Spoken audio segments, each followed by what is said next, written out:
And you might be thinking to yourself, what hostile world? Well, we don't have to look around very hard to see that we're living in uncertain times.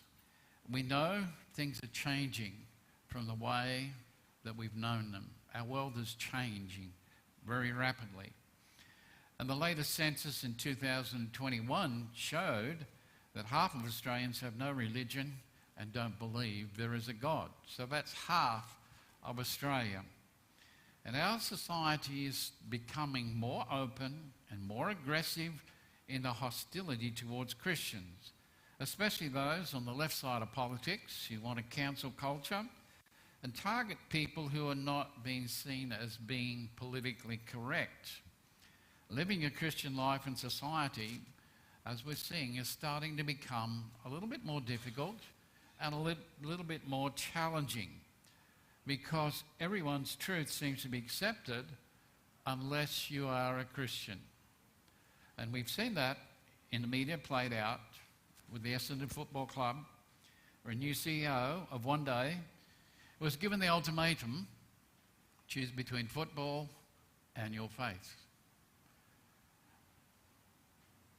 The question arises, how then do we as Christians live our faith in a society that is becoming more aggressive and hostile towards us?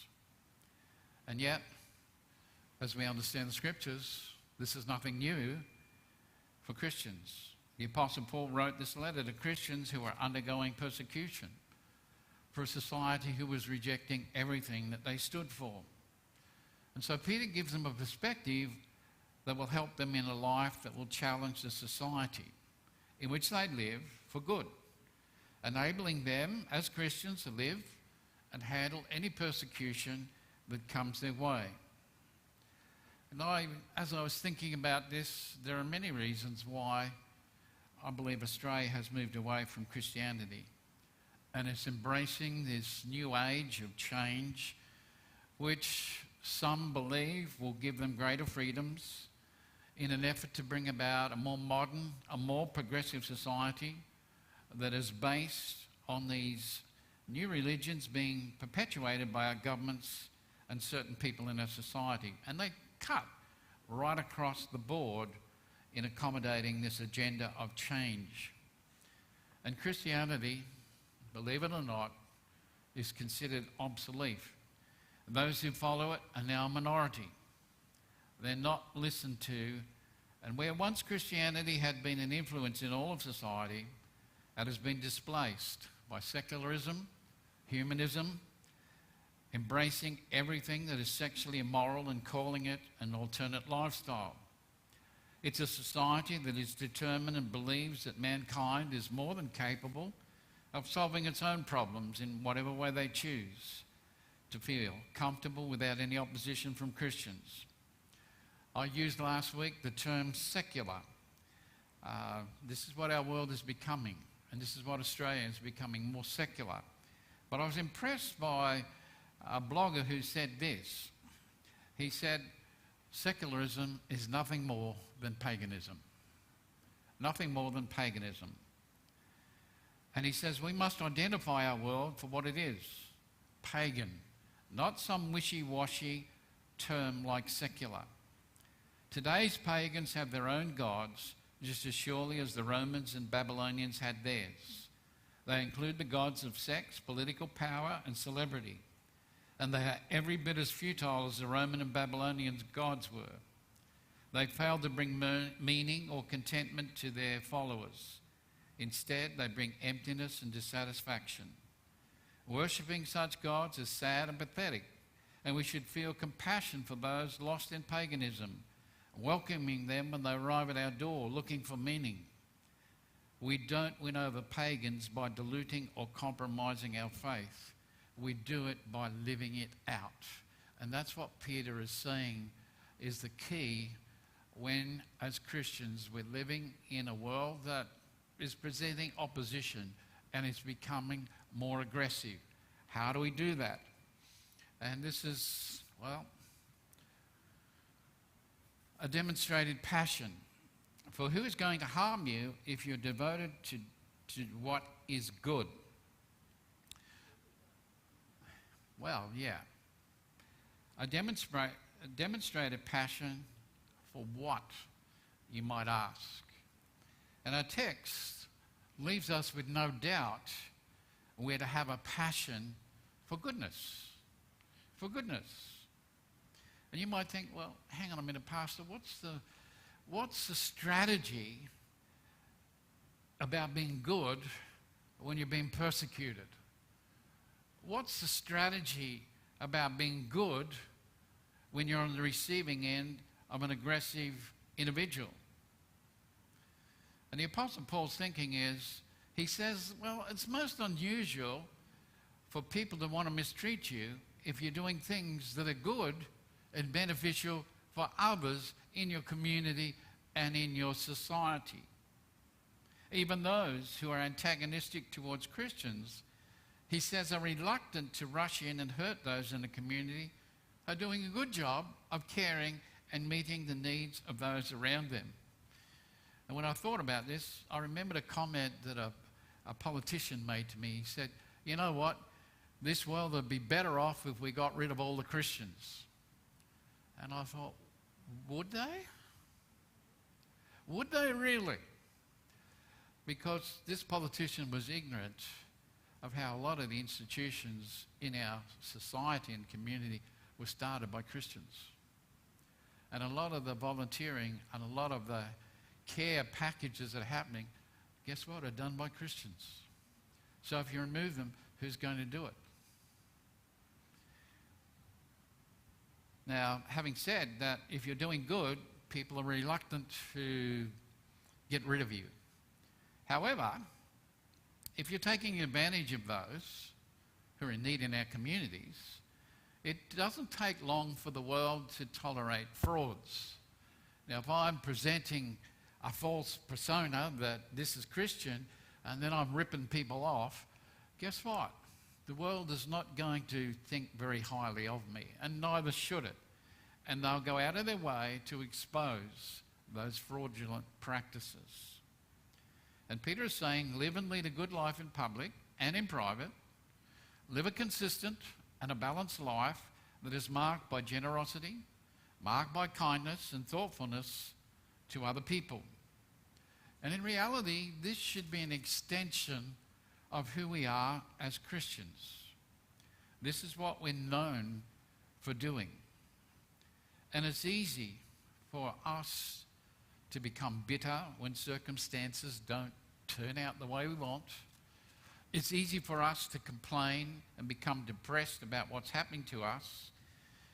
But the thing is, when we do this, we're projecting to other people that we haven't got anything different than what they've got.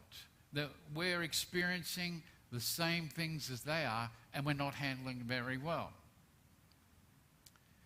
The world gets depressed. It gets disappointed when things don't go the way they want. Yet for a Christian, it shouldn't be so.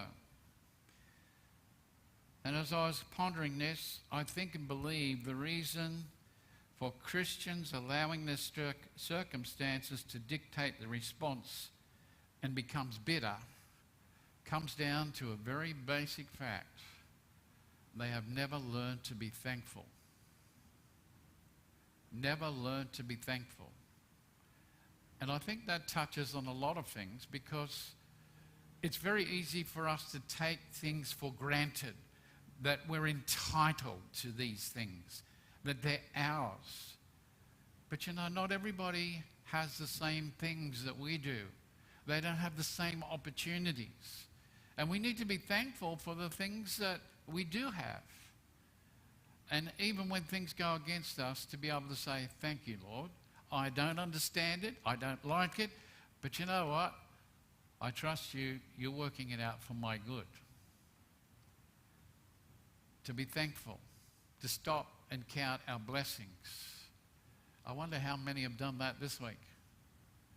Count our blessings. Or how many have complained? This didn't work out. I didn't get that job. This didn't happen through. That person was a pain to me. And I'm thinking about all the negative. But I Did I stop to thank God for the day He's given me? Did I stop to give thanks that I'm drawing breath and I'm still alive? Learning to be thankful. You'll notice in our text, Peter asks the question, if your life is characterized by being generous and being thoughtful and kind, he says, who's going to harm you? Who's going to harm you? But there's a condition. He uses a verb in the Greek, zealete, and it's the word we get, zealot.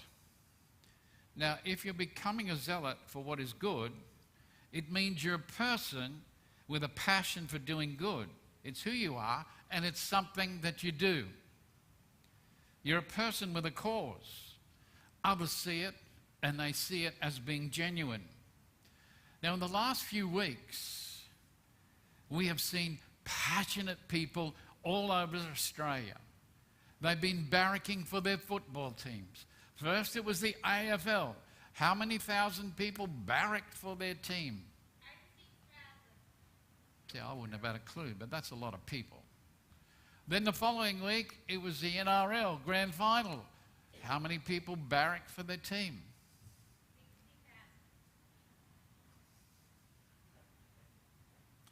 60,000. And then last weekend, when it was absolutely pouring torrential rain, how many people went to Bathurst and sat in the rain and the mud and the slush and everything else and barracked for their teams? Not many. You have to be passionate, don't you? I mean, pouring rain and it's coming down the hill and you're in the mud and you're out there barracking for your team. You have to be passionate. You have to believe to want to be there, to support your team. Now, when it comes to Christians, are we that passionate about serving the Lord?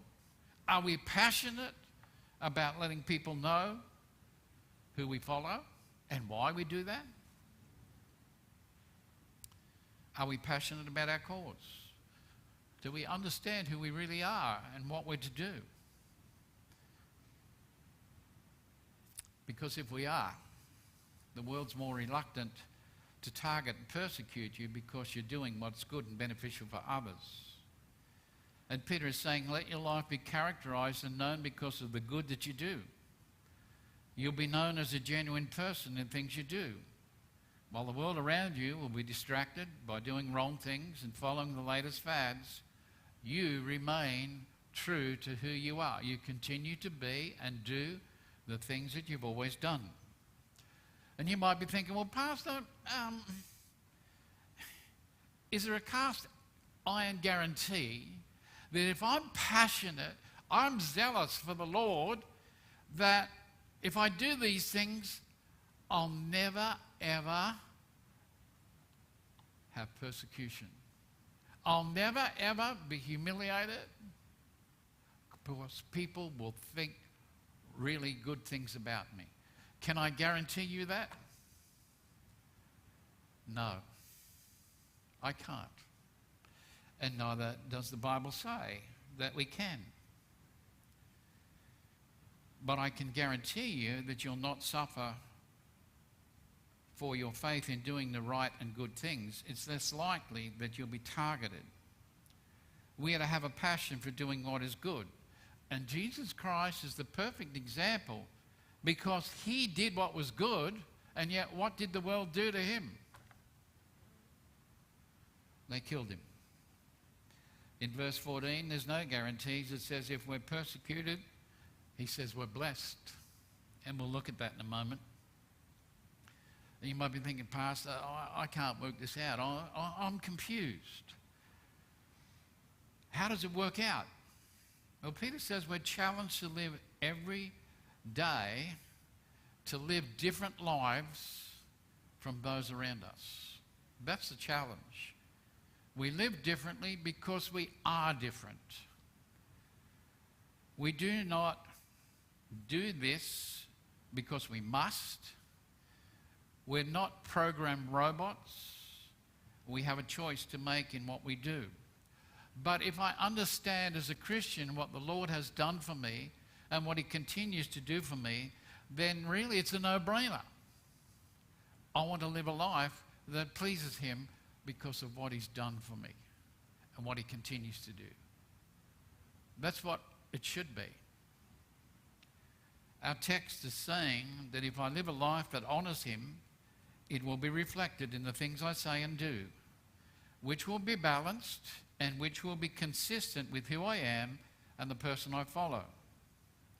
If I live a life that is free from scandal, and this is where the consistent life comes in, being consistent day by day, then I'm not providing the world with an opportunity to dig up dirt to throw at me because there's nothing there for them to find.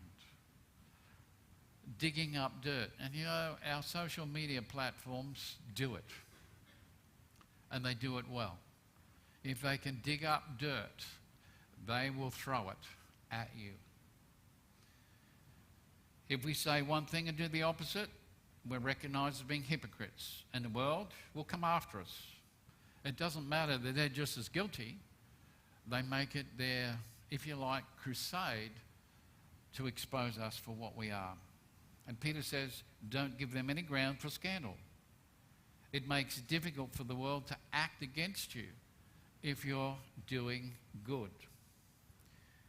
He then goes on to say a desired pliability. But in fact, if you happen to suffer for doing what's right, you're blessed. But do not be terrified of them or be shaken. There are no guarantees in life. Only the way you respond to the challenges before you. And Peter says, even if you do the right thing, even if you live an exemplary life, it still might not be enough to stop you from being persecuted or humiliated for being a Christian. You might be thinking, what then do I do if I've got no guarantees? Well, Peter is saying, be flexible, be pliable, be moldable.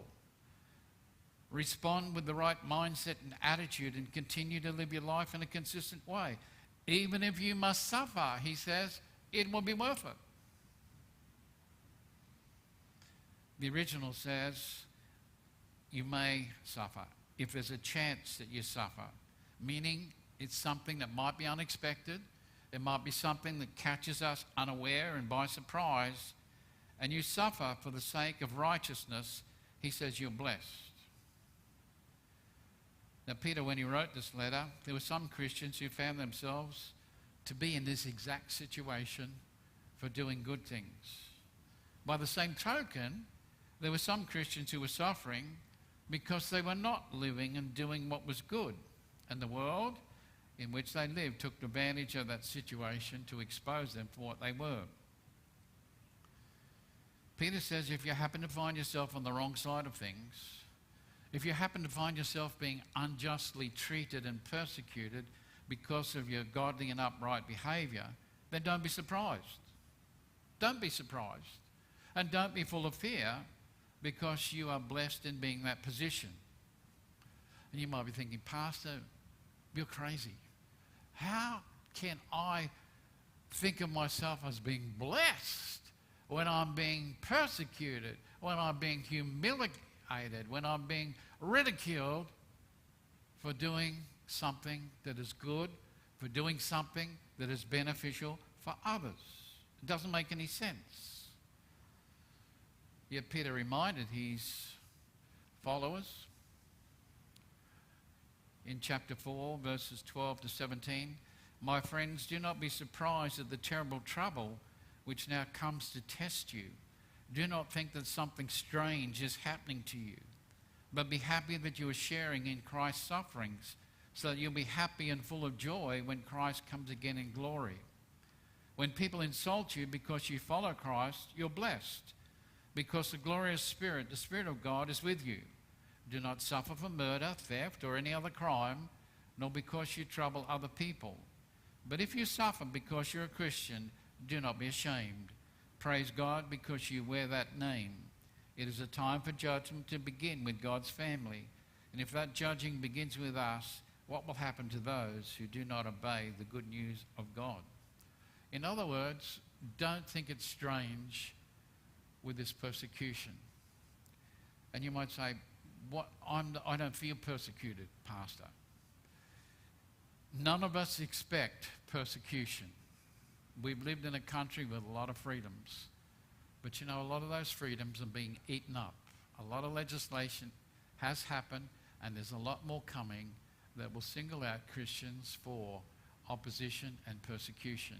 And if we're not prepared for it, we're going to say, why didn't somebody tell me this was going to happen? We're starting to see it happening in Australia, little by little. So what Peter says, don't think this is strange, don't think this is unexpected when it happens to you. Don't think it's strange. How you and I respond is going to say a lot about our character and our person as a Christian. How do I respond when I find myself in this position? Well, Peter's saying, learn to accept the things that happen to you. Be flexible. Understand this is something that God has allowed to happen as a way of testing our faith to find out whether we're genuine or not. Remember, God is in control. He has a purpose. He has a plan for everything he does. And in our text, he does this to perfect our faith. And I'm well aware that a time is coming in our society when our community will not tolerate a righteous man or woman. And why?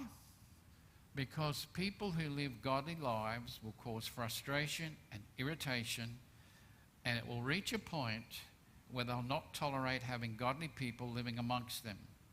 They will not want anything to do with them, and they certainly won't want to be seen with them, which only leaves one solution: remove them, persecute them, make them go away.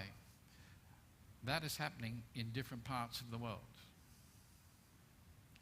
Peter says, if you suffer for doing what's right, then you're blessed. How so? Because when you're being persecuted, when you're being punished for who you are and for doing good, you don't actually feel blessed at the time you're being punished. You just don't feel it.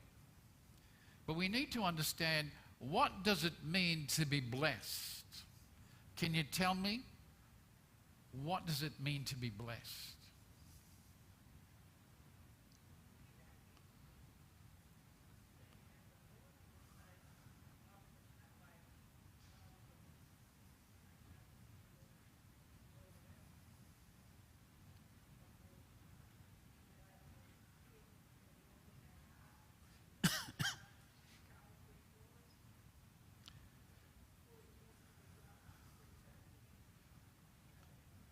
We tend to think that to be blessed means we're to be happy, we're to be joyful.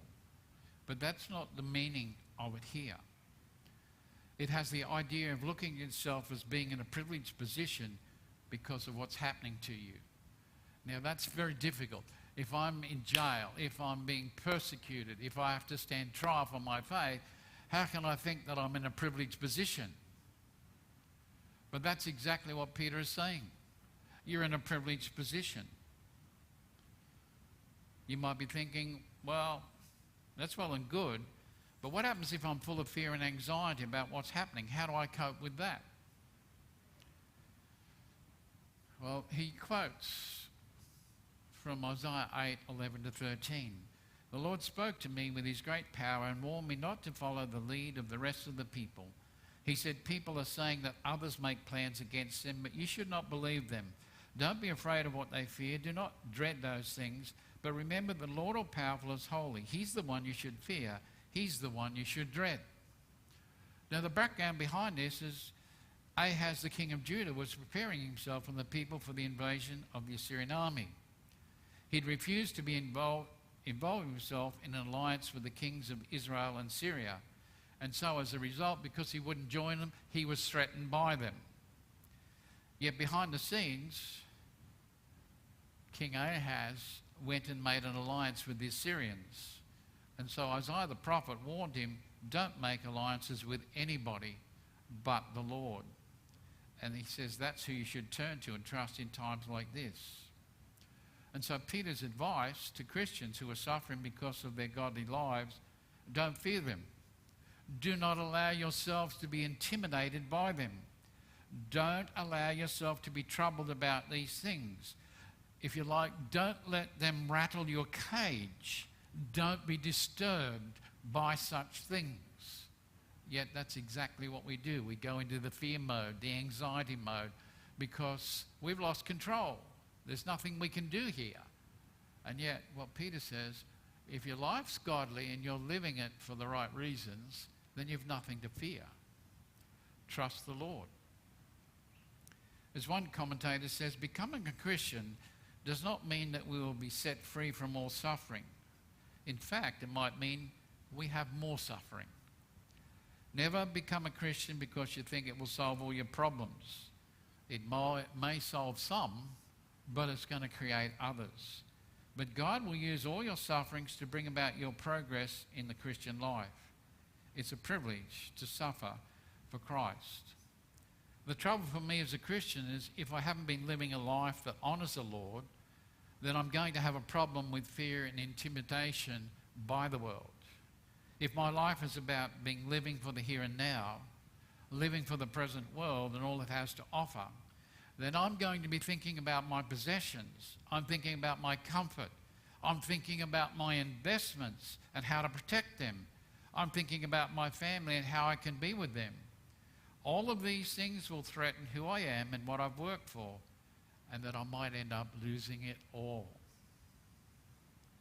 To live a godly life means being pliable, moldable, allowing God to mold you, shape you, use you, and He'll test you. He'll test me to see where our hearts are, what we value the most, and expose us for where our heart really is and the things we want. As a Christian, I need to overcome my fears and anxieties, knowing that God who loves me has a plan for my life. He chooses to honour me in allowing me to suffer for His name, and then He says, I'll be blessed and will be rewarded in the future. But Peter also says, as he breaks up the next verse, a devoted place, but set Christ apart as Lord in your hearts. If I'm experiencing this hostility, if I'm experiencing suffering for doing the right things, then he says, you know what? You need to have a place of refuge where you can go. Your secret place. That place where you meet with God. That place where there's peace and tranquility. And that's a place in our hearts where the Lord resides. If my relationship with Christ, He's my Lord and Master. He's the one whom I serve. And it's Him that I'm accountable to for the way in which I live my life. That means I should not compromise my life as a child of God.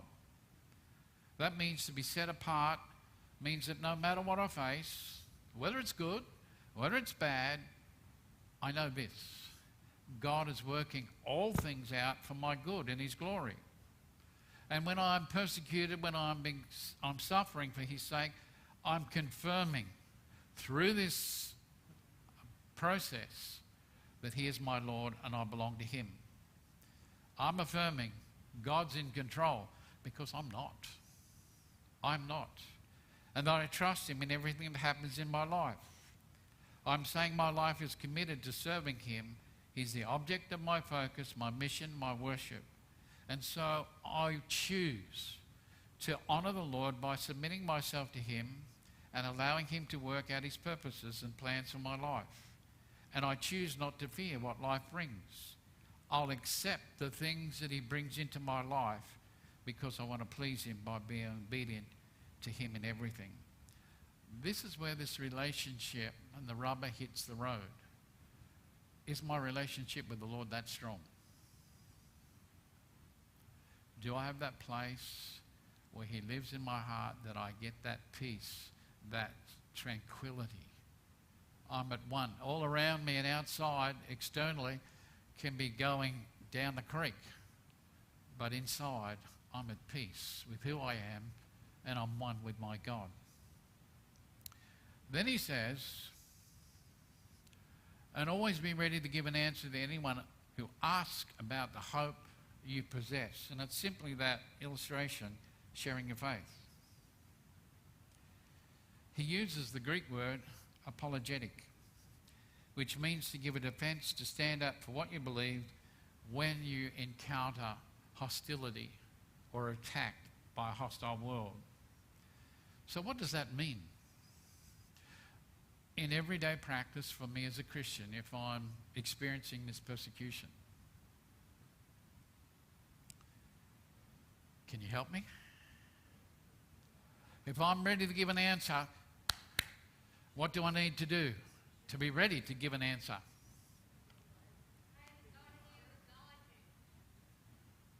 Well, it doesn't mean I better know what I believe and why I believe. If someone's asking me, why are you a Christian? I don't know. Because I believe in Christ. So it means we need to understand who and what we are and why we believe what we believe. Be prepared for any opportunity that presents itself. And you'll notice it said, always be ready. Not when you go to church on Sundays, or not when you go to funerals or weddings, but it says always be ready. Always. Now, always could be, I could find myself in a courtroom. I could find myself in the marketplace. And he says, wherever you are, be prepared to answer when people ask you about your faith and why you became a Christian in the first place. Now, if I understand what has happened in my life and what Jesus Christ has done, then I'll be able to give my personal testimony. Because when someone says, why did you become a Christian? What is a Christian? That's a golden opportunity to share. And I need to be prepared to tell them. Now, it doesn't mean that I have to give them a testimony that says when I was 5 years old, and then when I was 10, and when I was 15, or when I was 20. It says, give your personal testimony about what the Lord means to you. Things that he's done in your life today. Not something that was 40 years ago or 30 years ago, but what's he doing today? People want to know.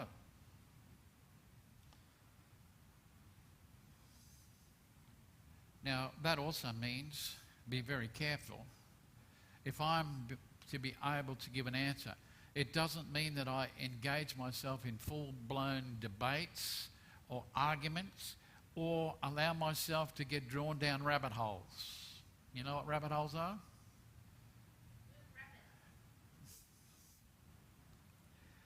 I can get distracted and taken away from the main message.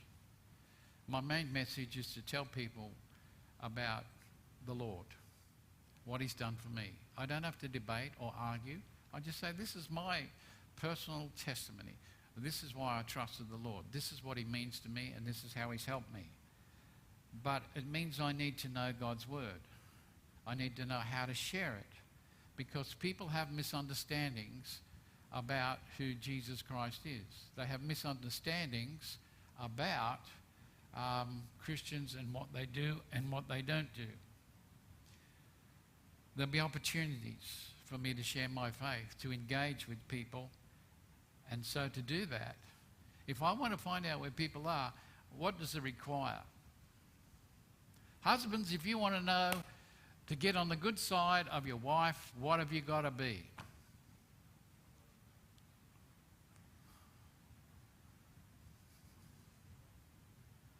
What does it require? Well, first of all, it requires that you listen to what she's saying. It requires being a good listener, is what's required. And ask people then if you can share your opinion in a discussion without coming across, hey, look, you lot, you're going to hell if you don't listen to what I'm going to say. That's not going to win you any brownie points. But you connect and engage with people, you listen to where they're at and simply ask, can I share something with you? And it's just sharing our personal relationship about Jesus Christ. Now, verse 16, a duty personified. He says, "Yet do it with courtesy and respect, keeping a good conscience, so that those who slander your good conduct in Christ may be put to shame when they accuse you." There's a right way to approach people. And it says, when you approach people the right way, you'll be able to keep a good conscience, meaning that what I say is true and my conscience will not accuse me of telling lies because I don't live it or practice it. Every human being has a conscience that God has put within us. It acts as a source to guide us into what's right or wrong. A good conscience tells us all is well. A bad conscience tells us there's something wrong. It may be some sin that we need to deal with. And Peter's advice is, live with a clear conscience. Live with a conscience that doesn't condemn or accuse you when you face criticism or hostility, when you face persecution, because you have nothing to feel guilty about. If I haven't listened to my conscience, if I'd seared my conscience by doing things I shouldn't as a Christian, then it says, I will bring shame on the name of Christ for failing to live up to what I should be doing. You know when you've done the wrong thing? You know when you feel guilty and you try to put it out of your mind, and this little voice that's not letting you do it, it's reminding you, you did that. You remember when you did that? And you say, oh, go away, go away. You try to bury it, you try to press it down, but there's this guilt that's within, and you're reminded that, hey, I shouldn't have done that. That's guilt, and it's going to stay with you. And you can push it into the background, you can do all sorts of things, but it's still going to be there. And it's going to pop up when you least experience it, or at least expect it. You know, it reminds us of things we've done. A conscience reminds us. Having a clear conscience means I'll not be anxious, I'll not be troubled by people who make accusations against me, because I know there's no truth in them. You have no guilt attached to those accusations, because when they're examined in the light of day, those who make those accusations will be put to shame, because you have nothing to answer for. I have nothing to fear, because I'll be proven innocent when the facts are known. However, if I have a bad conscience, well, I'm going to feel guilty, and I'm going to understand that I deserve that criticism. I'll be ashamed when I'm exposed, but I'll also bring shame to the name of Christ, and it'll make the name of Christ mocked and ridiculed because of the things that I've done. And we've seen that played out. One commentator makes this statement: one of the basic reasons we as Christians are often not effective witnesses is that our conscience condemns us. We're in sin, or we're indifferent to Christ, and we know He's not working in us like He should. A Christian with a condemned conscience has a very difficult time when telling others about the excitement of being a Christian. We're the most silent witnesses when we're not occupied with Christ in our experiences. Whenever our conscience condemns us, we must face up to the sin that is plaguing us, confess it, turn from it, move on for Christ, or we'll never be effective in reaching the lost for Christ.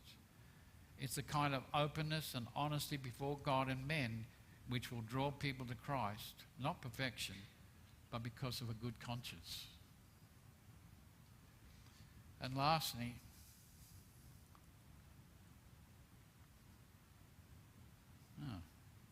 I mustn't have put the last one in, but it's a defining perspective. For it's better to suffer for doing good, if God wills it, than for doing evil. Peter wants us to have a good perspective that defines us as Christians. It gives us a purpose. It gives us an understanding about these things. When you and I encounter hostility from those who dislike or oppose Christianity. The Greek word is kriton, and it means to be more useful, to be more profitable, to use for greater advantage. So when I am being persecuted or find myself suffering for Christ, it's understanding that I'm being used to a greater advantage to promote the cause of Christ. Not my cause, but the cause of Christ. And this is what this suffering, this persecution will do. And the challenge and choices when I'm being persecuted is simple. There's two options. And we need to understand what is happening to us. One consideration is that you can suffer for doing what is right because it's something that's part of God's will for our life. It's part of His plan. It will strengthen our faith through testing. And it says you'll be blessed, you'll be honoured for doing so.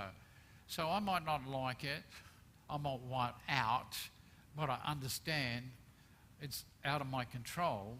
So I submit myself to God. I'm going to trust that He's in control and He's working things out for my good and His good through it. That's option one. The second option is I can suffer for doing what's wrong and understand this. It is also part of God's plan. It's also part of God's purpose for your life because He's chastening or disciplining me for failing to live the life that I should. So it's all part and parcel of God's will. It's my choice in how I look at things. Do what's right, do what's wrong. This provides us with a definite perspective when we face a hostile world. You and I can live effective lives that provide a powerful witness to a world which is hostile towards Christians and the person that they serve. But we need to keep in mind and understand people matter to God. People matter to God. He wants us to engage with them. People are spiritually lost. They're separated from Him because of their sin. And people need to understand they need a Saviour, someone who can deliver them from their sin. We need to understand that people today have moved away from the teachings and values that we once held in the past. But you know what? People still need answers to the meaning, to the purpose of life. And guess what? God has chosen us to tell them. They might not like what they hear, but God has chosen us to be the instruments. And I guess my purpose in doing this is to prepare us for the possibility of persecution in the future. I had come across my desk the Discrimination Act for the Northern Territory. It's going to affect Christians and the things that we can do and the things that we can't do. It's going to have a great impression if it's passed. It goes before Parliament this week, and I can tell you it's very anti-Christian. For Christian schools, for Christian churches, for Christian campsites, anything with the name Christian is going to be opposed in this legislation. Persecution is coming, and it's sooner than what we thought. And if we don't want to stand up as Christians, this persecution is going to come, and many will fall away because they would rather compromise than stand for the truth. And Peter says this morning, we need to be able to stand up and live a consistent and a balanced life when these things happen to us. It shouldn't catch us unprepared. We should not unexpect them to happen to it or be surprised when it does happen. But the challenge this morning is, are you prepared to stand up for the Lord? If you were taken away to stand trial for your faith this morning, would you stand or would you crumble?